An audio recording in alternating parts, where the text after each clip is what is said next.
සුබ උදෑසනක්. මේ වෙලාවේ දකුණු කොරියාවේ පාන්දර 4ත් පහු වෙලා ඇති. මේ ලංකාවේ පවුලේ අය උණුසුමට නිදාගන්නිදී -ඩිග්‍රී සීතලේ තවත් වැඩමුරේකට ලෑස්ති වෙන කොරියාවේ ඉන්න අපේ හැම සහෝදර සහෝදරියෙක්ගෙම ඒ මහන්සි අපි ඇත්තටම අගය කරනවා. ඉතින් අද මේ විග්‍රහයේ ඒ වටිනා මහන්සිය ගැනයි. අපි කතාව පටන් ගමු මෙන්න මේ ප්‍රශ්නෙම්ම. දහදිය කඳුළු ඒ වගේම දරා ගන්න බරි සීතල විඳ දරාගෙන හොයන ඒ සල්ලිවලද ඇත්තටම වෙන්නේ මොකද්ද? ඒ මුදල් ලංකාවේ බැංකු ගිණුමක නිකම්ම දි รา පත් වෙන්න, ඒ කියන්නේ කි වටිනාකම අඩු වෙන්න ඉඩ දෙනවද? හරි. අපි දැන් මේ කාරණේ ගැන ටිකක් ගැඹුරින් බලමු.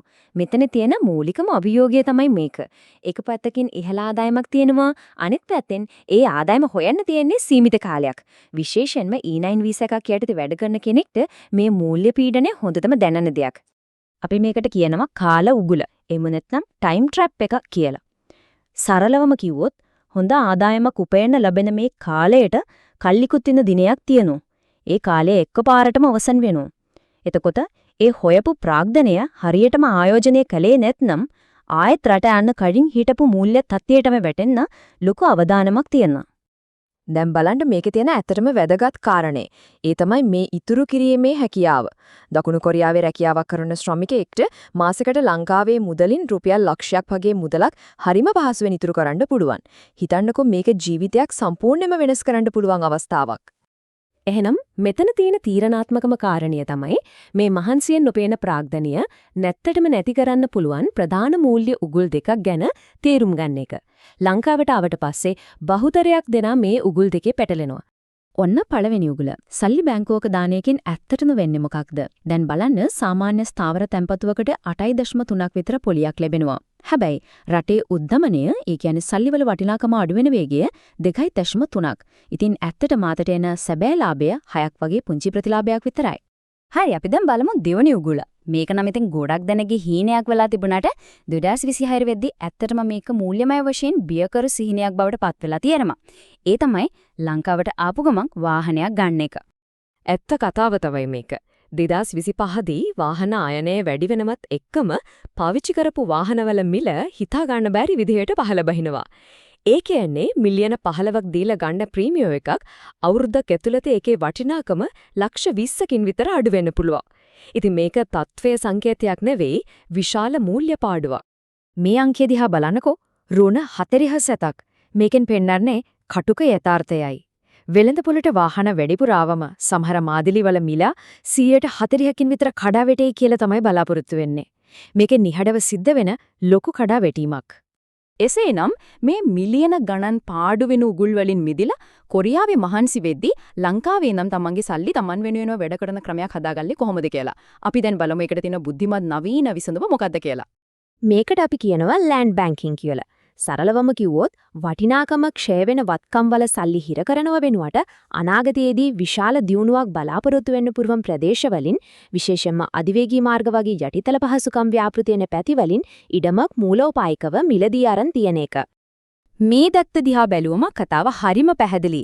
සැබෑ වර්ධනයේ තියෙන්නේ නගර මැදයේ තදබදේ වැඩි ප්‍රදේශවල නෙවෙයි. බලන්නකෝ කොළඹ නගර සීමාවේ ඉඩම් මිල 4.5කින් විතරක් ඉහළ යද්දී ගම්පහ දිස්ත්‍රික්කයේ 15%කිනුත් කොළඹ උපනගරවල 20%කිනුත් ඉඩම් මිල ඉහළ ගිහින් තියෙනවා.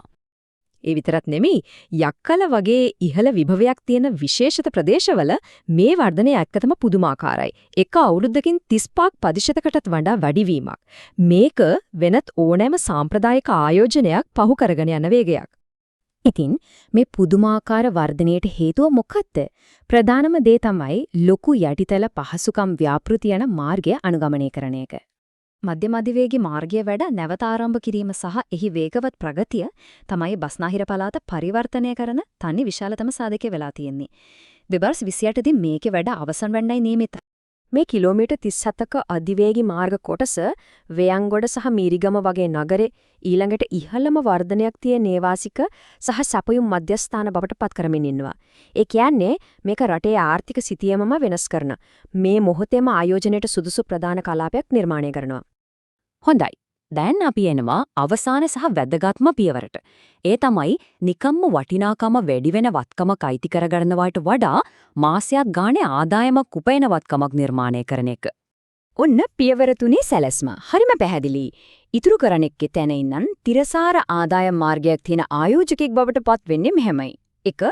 අඩුපොලියට බැංකුවේ තියෙන මුදල් අධිවේගී මාර්ග ආශ්‍රිත ඉහළ වර්ධනයක් තියෙන ඉඩමකට මාරු කරන්න. 2. මිල පහළ බහින වාහනයකට වියදම් කරන මුදල් කඩ කාමරයක් හෝ ඇනෙක්ස් එකක් වැනි කුලී ආදායමක් උපයන වත්කමකට යොදවන්න. 3.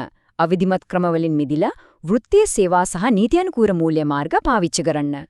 ඉතින් අවසානයේදී තේරීම තියෙන්නේ දවස ගානේ සල්ලි වියදම් වෙන දෙයක් සහ දවස ගානේ සල්ලි උපයන දෙයක් අතරයි. එක පැත්තකින් වාහනේ දිනපතා වටිනාකම අඩු වෙනවා, නඩත්තුවට වියදම් යනවා, කිසිම ආදායමක් නැහැ. අනිත් පැත්තෙන් ඉඩම. වාර්ෂිකව වටිනාකම වැඩි වෙනවා, නඩත්තු වියදම් අවමයි, අනාගතයේදී කුලී ආදායමක් උපයන්නත් පුළුවන්.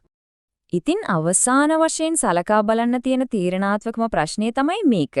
වීසා එකට කල්ලිකුත් වෙන දිනයක් තියෙනවා. ඒක ඇත්ත. ඒත් ඒ හදන ආදායම් මාර්ගයටත් එහෙම වෙන්න ඕනේද?